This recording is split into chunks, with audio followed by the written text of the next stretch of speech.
Friends, आज के topic में हम बात करेंगे कुछ पॉलिनेटिंग एजेंट्स की। As you know that in the case of cross pollination the flowers require different type of pollinating agents because when we talk about cross pollination, when we talk about xenogamous condition, then there are two different plants. The pollen grain from a different plant is going to sit over the stigma of another plant, though it belong to same species or two different species. तो एक plant के pollen grain को दूसरे plant के stigma पर ले जाना है, तो डेफिनेटली हमें कुछ ना कुछ पॉलिनेटिंग एजेंट्स की जरूरत लगेगी। अब ये जो पॉलिनेटिंग एजेंट्स हैं, ये अबायोटिक एजेंट्स भी हो सकते हैं, बायोटिक एजेंट्स भी हो सकते हैं। If it is abiotic agent, it means it is non living, and if it is biotic agent, it means these are living. Abiotic agents are two major types.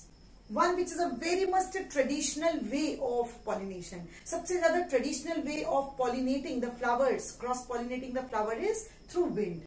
जितनी भी ग्रासेस हैं, wheat हैं, rice हैं, maximum of the cases में अगर आप देखेंगे तो wind is considered to be the most classical way of cross pollinating the flowers. अगर विंड के थ्रू पॉलिनेशन होती है तो इस प्रोसेस को एनीमोफाइली कहते हैं। If the pollination occurs through wind, remember, then the process is called as anemophily. Another means is through water.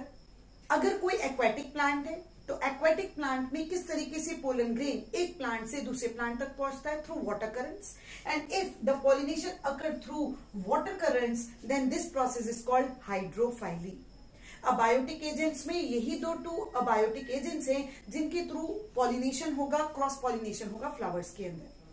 लेकिन जब हम बात करते हैं किसी भी टेरेस्ट्रियल प्लांट की और हम बायोटिक एजेंट्स को इन्वॉल्व करते हैं, तो तीन मेजर जो हमारे सिलेबस में डिस्कस्ड हैं, that is one through insects, one through birds and one through bats.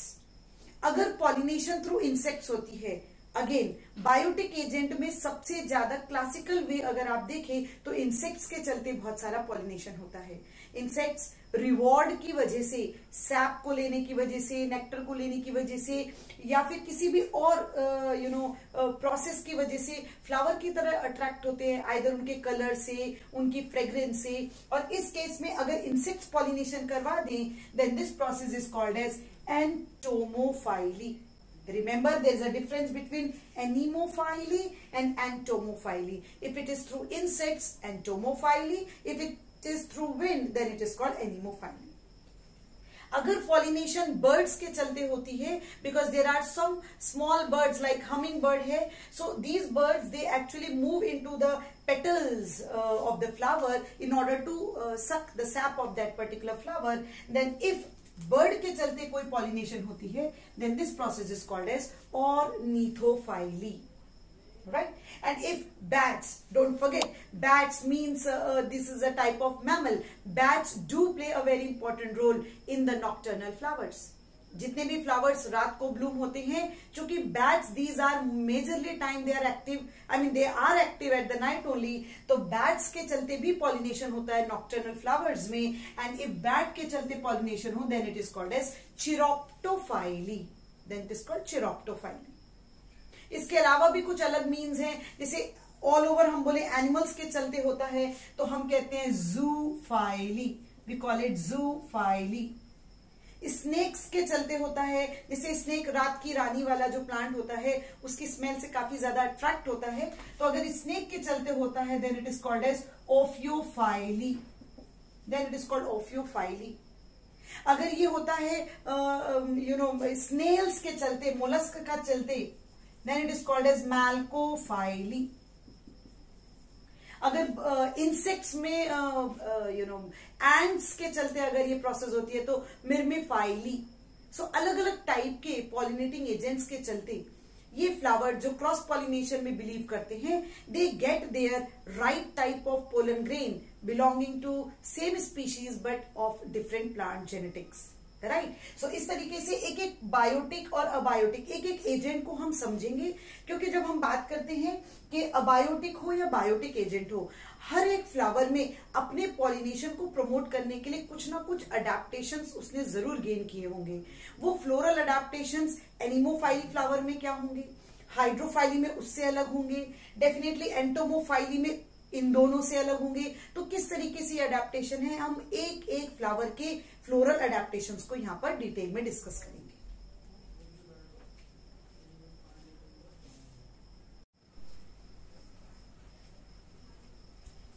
चलिए सबसे पहले देख लेते हैं उन फ्लावर्स में जिनमें विंड के चलते पॉलिनेशन परफॉर्म होती है। The process where through wind the pollination is achieved, the process is called as एनिमोफाइली।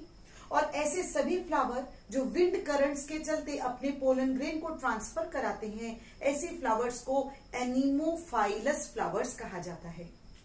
So pollen grains are transferred through air. अगर एयर के चलते पोलन ग्रेन ट्रांसफर होते हैं स्टिग्मा के ऊपर, then such kind of flowers is called anemophilous, process is called as anemophily. Remember, this is the most classical, most traditional way of cross-pollinating the flowers. Now, अगर कोई flower wind के चलते अपना pollination achieve करता है तो क्या क्या अडेप्टेशन स्टेमेन में होंगे, क्या क्या अडेप्टेशन स्टिग्मा में होंगे, क्या क्या अडेप्टेशन शायद पोलन ग्रेन में, क्योंकि उसको उड़ के जाना है स्टिग्मा पर। तो किस तरीके के अडेप्टेशन होंगे देखेंगे। सबसे पहले फ्लावर्स स्मॉल, इनकॉन्स्पिक्यूअस, नॉन अट्रैक्टिव होगा। बिल्कुल, चूंकि विंड के चलते पॉलिनेशन होने वाला है, because wind is going to be the agent of cross pollination. Definitely wind को क्या फर्क पड़ता है, फ्लावर कलरफुल है, खुशबूदार है कि नहीं है, अट्रैक्टिव है कि नहीं है, बड़ी बड़ी पेटल्स फ्लावर में है कि नहीं है। No, wind hardly, wind is abiotic agent.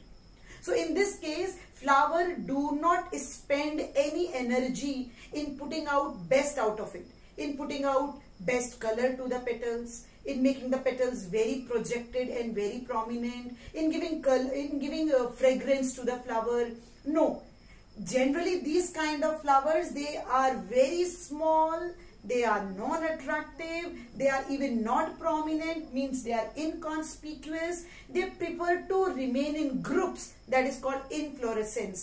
Generally ये छोटे छोटे फ्लावर्स इनफ्लोरेसेंस बनाकर एक साथ रहते हैं। फ्लावर को बहुत अट्रैक्टिव तब होने की जरूरत विंड के साथ नहीं है, शायद ये तब अट्रैक्टिव होते हैं जब इंसेक्ट्स को अट्रैक्ट करना हो। विंड के साथ इस तरीके का कोई भी जस्टिस करने की जरूरत फ्लावर को नहीं है। तो पहला पॉइंट, अगर हम फ्लावर के विषय में बात करें तो एनिमोफाइलस फ्लावर कैसा दिखेगा।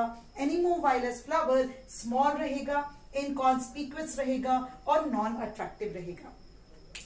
कलर में, फ्रेग्रेंस में और नेक्टर में ये अपनी एनर्जी वेस्ट नहीं करेगा। ये फ्लावर कलरफुल नहीं रहेगा, ये फ्लावर नॉन फ्रेग्नेंट रहेगा और इस फ्लावर में नेक्टर जैसा कोई भी जूसी सैप नहीं पाया जाएगा।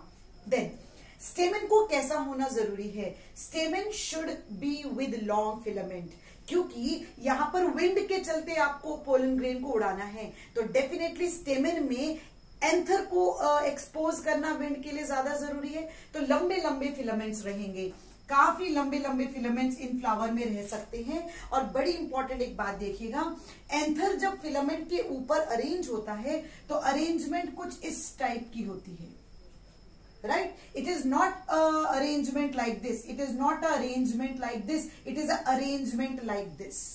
इस तरीके के अरेंजमेंट को बेटा कहते हैं वर्सटाइल अरेंजमेंट। मतलब एंथर की अरेंजमेंट ओवर द फिलामेंट कैसी है।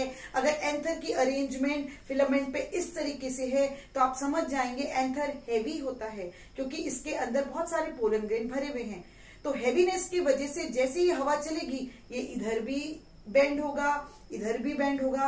तो विंड करंट के चलते जैसे ही एंथर बर्स्ट होगा ये इधर भी जा सकता है, उधर भी जा सकता है, इधर भी जा सकता है, उधर भी जा सकता है। इस तरीके के वर्सटाइल अरेंजमेंट के चलते पोलन ग्रेन को बहुत अच्छा चांस मिल जाता है कि वो विंड की मदद से दूर दूर डिस्टेंस तक अपनी स्टिग्मा पर पहुंच सके। सो स्टेमन का फिलामेंट लॉन्ग होना चाहिए, वर्सेटाइल अरेंजमेंट होना चाहिए। मैंने आपको बता दिया versatile arrangement usually Poaceae family के मेंबर्स में मिलता है।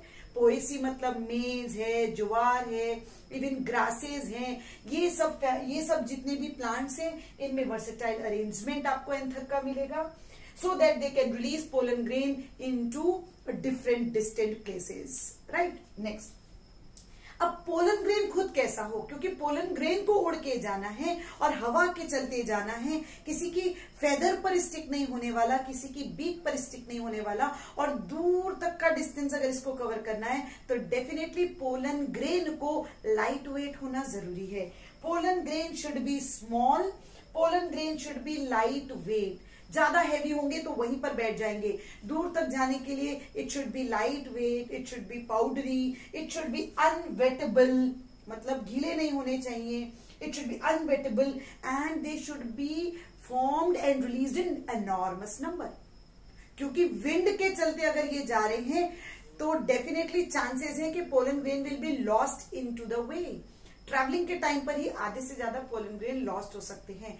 तो ज्यादा से ज्यादा पोलन ग्रेन अगर ये बनाएंगे, ये लाखों में बनाएंगे, तब कहीं जाकर उम्मीद होगी कि 200-300 जाकर पोलन ग्रेन राइट टाइप या राइट डेस्टिनेशन पर पहुंच पाए। सो पोलन ग्रेन की विशेषता भी आपको समझ में आ गई। पोलन ग्रेन स्मॉल रहेगा, पाउडरी रहेगा, अनवेटेबल रहेगा, लाइट इन वेट रहेगा। इवन एयर सैक्स भी पोलन ग्रेन में हो सकते हैं, पोलन ग्रेन विंग्ड भी हो सकते हैं, और लार्ज नंबर में इनका प्रोडक्शन होगा। फिर स्टिग्मा की क्या विशेषता होगी? What should be special about stigma? Because stigma is the platform जहां पर ये आकर लैंड करने वाले हैं, तो स्टिग्मा का स्टिकी होना जरूरी है। Stigma should be sticky, stigma should be feathery, feathery रहना चाहिए ताकि वो ट्रैप कर सके पोलन ग्रेन को जो हवा के चलते उड़ के जा रहे हैं। Stigma should be hairy, stigma should be long. So stigma long भी होना चाहिए, हेयरी, स्टिकी, फेदरी होना चाहिए, ताकि ज्यादा से ज्यादा पोलन ग्रेन को ये ट्रैप कर सकें और अपने आप को पॉलिनेट करा सकें। So all those floral adaptations which will promote pollination through wind in a flowers, these flowers are called anemophilous flowers. Example आप देख सकते हैं, 2-3 एग्जाम्पल मैंने लिखे हैं, लाइक शुगर केन है, ग्रास है, बैम्बू है, मेज है, ज्वार है, और ऐसे बहुत सारे एग्जाम्पल सराउंडिंग में मिलेंगे जहां पर विंड के चलते क्रॉस पॉलिनेशन परफॉर्म होगा।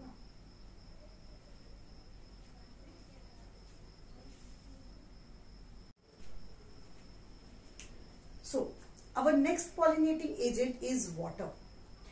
वाटर के चलते अगर पॉलिनेशन परफॉर्म होता है तो इस प्रोसेस को हम हाइड्रोफाइली कहेंगे, और जितने भी फ्लावर्स इस तरीके के मोड ऑफ पॉलिनेशन को अडेप्ट करेंगे, these flowers will be called as hydrophilous flower. Pollen grains, if they are transferred by water, then the process is called hydrophily, and such flowers are called as hydrophilous flowers. जैसे कि नाम से ही समझ में आ रहा है, hydro, it means it is mostly applicable in aquatic plants only. तो जितने भी एक्वेटिक प्लांट्स होते हैं और क्रॉस पॉलिनेशन परफॉर्म करते हैं, किस किस तरीके के फ्लोरल अडेप्टेशंस उनमें होंगे। Again, water is also abiotic agent like wind. तो बहुत सारी चीजें फ्लावर्स के कैरेक्टरिस्टिक विंड और एनिमोफाइलस फ्लावर जैसे ही मिलते जुलते होंगे। जैसा कि पहला, यहां पर भी फ्लावर बहुत ज्यादा प्रोमिनेंट या कॉन्स्पिक्यूअस नहीं होगा, फ्लावर स्मॉल होगा, इनकॉन्स्पिक्यूअस होगा, नॉन अट्रैक्टिव होगा।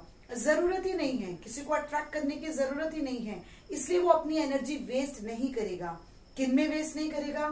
कोई कलर प्रोड्यूस नहीं करेगा, नेक्टर बनाने की कोई जरूरत नहीं, और बहुत ज्यादा खुशबू, फ्रेग्रेंस की भी जरूरत नहीं। तो ये अपनी एनर्जी को कंजर्व करता है। It does not have any of these energy investing processes in it.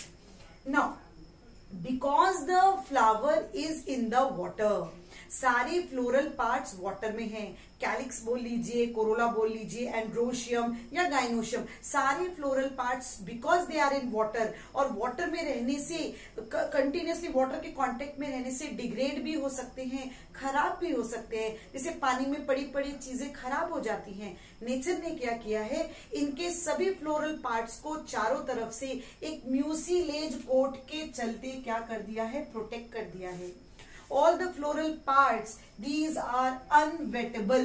पानी में रहने के बाद भी they are unwettable. It means they are coated with mucilage. ये एक प्रोटेक्टिव कोट रहेगी जो डिहाइड्रेट भी नहीं होने देगी, लेकिन पत्तियों को पानी में रहने के बाद भी उसको खराब होने नहीं देगी। अगर हम बात करें पोलन ग्रेन की, तो पोलन ग्रेन के बारे में क्या इंपॉर्टेंट पॉइंट है यहां पर, क्योंकि पोलन ग्रेन पानी के अंदर रिलीज होने वाला है तो स्पेसिफिक ग्रेविटी एक बहुत इंपॉर्टेंट पार्ट हो जाएगा। जैसा कि आप जानते हैं पानी की अपनी एक स्पेसिफिक ग्रेविटी होती है, उस ग्रेविटी के मैच हो जाने से या उस ग्रेविटी से कम रहने पर या तो वो फ्लोट करेगा या तो पानी के अंदर वो सबमर्ज कंडीशन में रहेगा। तो पोलन ग्रेन को अगर पानी के अंदर किसी फ्लावर को पॉलिनेट करना है, भाई ऐसे भी तो सबमर्ज्ड मरीन प्लांट्स होते हैं जो पानी के अंदर ही रहेंगे, तो पॉलिनेशन अंदर के अंदर ही होगा। उस केस में पोलन ग्रेन की स्पेसिफिक ग्रेविटी को वाटर की ग्रेविटी से मैच होने की आवश्यकता है, क्योंकि अगर ग्रेविटी कम ज्यादा होगी हो सकता है पोलन ग्रेन फ्लोट होकर बॉयंसी के चलते ऊपर आ जाए। हमें तो अंदर ही अंदर पानी के अंदर अगर ये कराना है पॉलिनेशन, तो मैं चाहूंगी कि पोलन ग्रेन की ग्रेविटी वाटर की ग्रेविटी से एटलीस्ट मैच करे ताकि वो अंदर ही अंदर फ्लोट होकर अपने स्टिग्मा पर लैंड कर जाए। तो पोलन ग्रेन की जो ग्रेविटी होगी उस ग्रेविटी को कौन बनाता है, तो पोलन ग्रेन के अंदर कुछ स्टार्च ग्रेन्स का डिपोजिशन होगा। स्टार्च ग्रेन्स का डिपोजिशन मतलब जैसे कि इस तरीके से आप जानते होंगे, शायद बायोमोलिक्यूल्स वाले चैप्टर में पढ़ा होगा आपने कि स्टार्च ग्रेन्स पोटैटो के अंदर, राइस के अंदर किस तरीके से ये starch it gets deposit within the seed और विद इन द फ्रूट। तो अगर नहीं भी पढ़ा होगा तो आगे आने वाली क्लासेस में आप पढ़ेंगे। तो स्टार्च ग्रेन मतलब स्टार्च का डिपॉजिट हो जाने से पोलन ग्रेन की ग्रेविटी बन जाएगी। पोलन ग्रेन छोटे छोटे रहेंगे, स्मॉल रहेंगे, डेफिनेटली अनवेटेबल ही रहेंगे ये भी, और एग्जाइम ज्यादातर पोलन ग्रेन में नहीं मिलेगा। जितने भी एक्वेटिक प्लांट्स होंगे उनके पोलन ग्रेन में एग्जाइम यूजुअली, स्पोरोपोलैनिन यूजुअली क्या रहेगी, एब्सेंट रहेगी। ये एक बड़ा इंपॉर्टेंट फीचर है। पोलन ग्रेन स्मॉल रहेंगे, पोलन ग्रेन स्टिकी भी रहेंगे, पोलन ग्रेन अनवेटेबल रहेंगे, पोलन ग्रेन में एग्जाइन बिल्कुल नहीं होगी। Clear with this? अब हम बात कर लेते हैं, अगर वाटर में ही पॉलिनेशन हो रही है, अगर वाटर में पॉलिनेशन हो रही है तो आप बताइए मुझे, क्या सारे के सारे aquatic plants on the surface of water ही होते हैं, under the surface of water नहीं होते हैं? बिल्कुल होते हैं। बहुत सारे मेरीन प्लांट्स जो पानी के अंदर ही रहते हैं, बहुत सारे मेरीन प्लांट्स या एक्वेटिक प्लांट्स जो वाटर के सरफेस पर फ्लोट होते हैं। तो इस प्रकार से वाटर के चलते दो टाइप की पॉलिनेशन कैटेगरी बन जाएंगी। एक वो जो वाटर के सरफेस पर रहेगी, एपीहाइड्रोफाइली, एपीहाइड्रोफाइली मतलब कि वाटर के सरफेस पर प्रोसेस होगा। एंड एक वो जो पानी के नीचे सरफेस पर रहेगी, hypohydrophily, hypohydrophily. So there are two types depending upon what is the positioning or the preference location of the flower to be. If the flower is floating on the surface and prefer pollination on the surface, then that process is called epihydrophily. And if it is a submerged type of plant within water body, then pollination will occur within the water body called hypohydrophily. जैसे कि मैं एक example यहाँ पर बता देती हूँ, आपकी एनसीईआरटी भी एक एग्जाम्पल देती है, वेलिस्नेरिया। वेलिस्नेरिया का एग्जाम्पल आपके एनसीईआरटी में है। यहाँ पर पॉलिनेशन सरफेस पर होगा। और एक दूसरा एग्जाम्पल मैं बताती हूँ, ज़ोस्टेरा। ज़ोस्टेरा एक मेरीन सबमर्ज्ड एंजियोस्पर्म है। ज़ोस्टेरा में हाइपोहाइड्रोफाइली होगी। जैसे कि हम देख लें वेलिस्नेरिया में किस तरीके से होगी, तो वेलिस्नेरिया का जो फ्लावर रहेगा ये एक्चुअली फ्लावर अंदर ही रहेगा, फ्लावर सरफेस पर ना रहकर फ्लावर अंदर की तरफ रहेगा, कहीं ना कहीं सबस्ट्रेटम से अटैच रहेगा, कहीं ना कहीं जुड़ा रहेगा। और इस फ्लावर की जो पेडिसिल रहेगी, पेडिसिल आप जानते हैं फ्लावर की डंडी, जैसे कि हम किसी को रोज देते हैं तो उसकी डंडी पकड़ते हैं, डंडी को कहते हैं pedicel, stock, that is called pedicel. तो इस फ्लावर का जो पेडिसिल रहेगा, फीमेल फ्लावर का जो पेडिसिल रहेगा, I am talking about female flower of Vallisneria, क्योंकि यहाँ पर क्रॉस पॉलिनेशन होना है बेटा। तो क्रॉस पॉलिनेशन मतलब डाइशियस कंडीशन की हम बात कर रहे हैं, डाइशियस कंडीशन की हम बात कर रहे हैं, मतलब मेल फ्लावर अलग प्लांट पर है और फीमेल फ्लावर अलग प्लांट पर है, डाइशियस क्रॉस पॉलिनेशन। तो जो फीमेल फ्लावर्स होंगे वो फीमेल फ्लावर की जो पेडिसिल होगी वो काफी लंबी होगी, मतलब फ्लावर अंदर है लेकिन उसका पेडिसिल काफी लंबा है। अब जब ये फीमेल फ्लावर मेच्योरिटी की कंडीशन में पहुंचेगा तो ये पेडिसिल ऐसी कॉइल्ड रहती है, ये पेडिसिल ऐसे कॉइल्ड रहती है। सपोज ये फीमेल फ्लावर है और ये इसका पेडिसिल है, कॉइल्ड रहता है और ये वाटर सरफेस है। अब जब ये फीमेल फ्लावर अपनी मेच्योरिटी अचीव करेगा तो ये अनकॉइलिंग हो जाएगी पेडिसिल की और ये इस तरीके से जुप ऊपर आएगा and the female flower part और फ्लोरल पार्ट और stigma will come on the surface. मुझे लगता है आपको समझ में ही आ रहा होगा कि किस तरीके से डाइशियस वेलिस्नेरिया में पॉलिनेशन होने वाला है। इसमें फीमेल फ्लावर प्लांट बॉडी जो होगी, फीमेल फ्लावर का स्टॉक, इसका पेडिसिल काफी लॉन्ग होगा और कॉइल्ड होगा till it reaches to maturity. When it reaches to maturity, then it is going to get uncoiled and will shoot up and come onto the surface. जबकि male flowers क्या रहेंगे, male flowers यहाँ पर अभी भी छोटे छोटे छोटे इनकॉन्स्पिक्यूअस होंगे और इनफ्लोरेसेंस में मतलब कि ग्रुप में रहेंगे। जब मेल फ्लावर्स भी मेच्योर हो जाएंगे और ग्रुप में रहेंगे तो ये भी वाटर सरफेस पर छूट छूट कर आ जाएंगे, इनफ्लोरेसेंस से सेपरेट होकर ये भी सरफेस पर आ जाएंगे। And then they will get, एक हमेशा की तरह chemical dialogue, they will get attracted towards the female water and the pollen grain will get dusted over the stigma of this female flower. So इस तरीके का फ्लोरल अडेप्टेशन करता है अगर कोई फ्लावर का पॉलिनेशन सरफेस पर होना है। Clear with this? लेकिन अगर वो हाइपोहाइड्रोफाइली है तो ये पूरा प्रोसेस अंदर के अंदर ही हो जाएगा। जैसे कि ज़ोस्टेरा में मेल फ्लावर इनफ्लोरेसेंस में है लेकिन अंदर के अंदर ही रहेंगे और अंदर बर्स्ट हो जाएंगे। पोलन ग्रेन की, अब चूंकि देखिए अंदर बर्स्ट तो हो गए, पोलन ग्रेन ऊपर भी तो आ सकता है। पोलन ग्रेन की ग्रेविटी अगर वाटर की ग्रेविटी से मैच ना करे तो पोलन ग्रेन फ्लोट करके ऊपर आ सकता है, लेकिन हमें पोलन ग्रेन को ऊपर लाना ही नहीं है because this is a process of hypohydrophily. इस केस में पोलन ग्रेन की जो ग्रेविटी रहेगी वो वाटर की ग्रेविटी के सेम रहेगी ताकि ये पोलन ग्रेन अंदर ही रहे, सबमर्ज्ड कंडीशन में रहे। फीमेल फ्लावर के पास अचीव हो जाएगा और वहां जाकर पॉलिनेट कर देगा। इस तरीके से ये दोनों एग्जाम्पल्स एपीहाइड्रोफाइली, हाइपोहाइड्रोफाइली, हाइड्रोफाइली के अंडर में आएंगे। I hope you have understood. Next very video में हम कुछ बायोटिक एजेंट्स के फ्लोरल अडेप्टेशंस को स्टडी करेंगे। टिल देन आप इस वीडियो में अगर आपको कुछ समझा नहीं है, कुछ आपको डाउट्स हैं, आप प्लीज कमेंट बॉक्स में डालिए, प्लीज इसको शेयर कीजिए और वीडियो अगर पसंद आया हो तो प्लीज इसको लाइक कीजिए। चैनल अभी तक अगर आपने सब्सक्राइब ना किया हो तो डेफिनेटली मेरा चैनल सब्सक्राइब कीजिए और बेल आइकन बटन को प्रेस कीजिए ताकि जो भी मैं वीडियोस अपलोड करूं आप तक उनकी नोटिफिकेशंस आ जाएं। Till then, thank you, stay safe, stay healthy at home.